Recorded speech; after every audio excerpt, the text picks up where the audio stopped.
You're not immediate family, Vivian said, her polished nail pointing toward the hallway like a traffic wand. Updates are for spouses and blood relatives. You can wait with the rest. I folded my jacket and tasted metal. Spouse. Yes. Blood, no. Truth, messier. The nurse hovered, glancing between us. Ma'am, she said to Vivian, the patient listed his daughter. Stepdaughter, Vivian corrected, syrup turning to snap. And I'm the one making decisions. I nodded as if I hadn't spent 15 years propping up Thomas Hart's legend. It's fine, I'll be downstairs. Down the corridor, I passed the private lounge Vivian had demanded. Dr. Chen murmured that triple bypasses were routine. I thanked him, rode the elevator down, and opened my laptop. If I couldn't sit beside my father, I could at least steady the ground under his feet. Freeze distributions from the Hart Family Trust, I typed to our attorney. Revoke all authorized user access, I wrote to the wealth manager.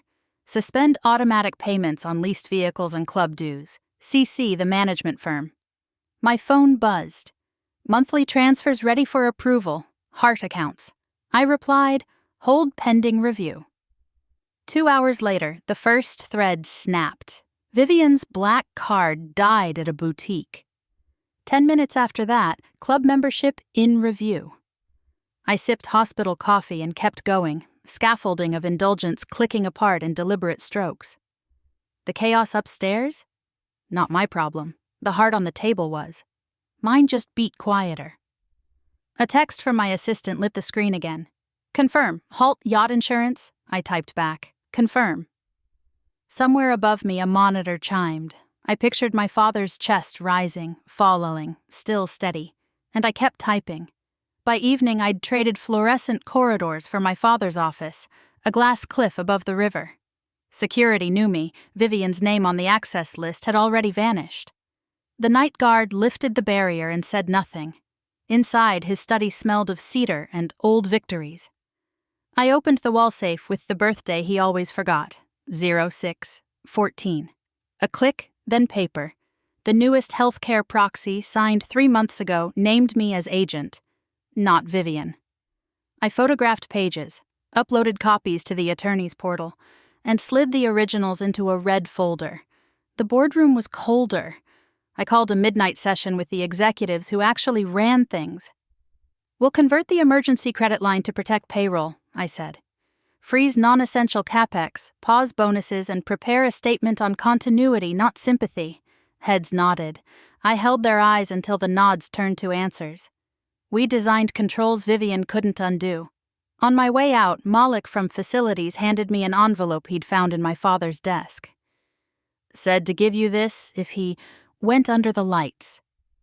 Inside was a thumb drive and a note in his impatient scrawl.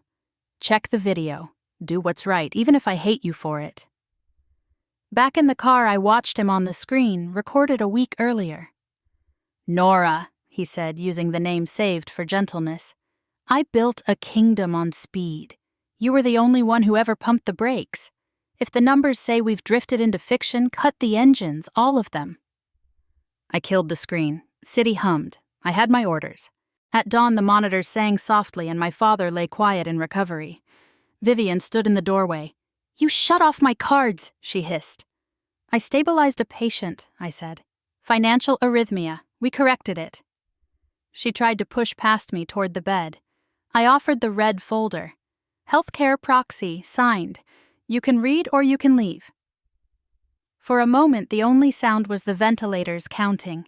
She scanned the first page, then the next, her mouth tightening. He promised. He asked me to pump the brakes, I said.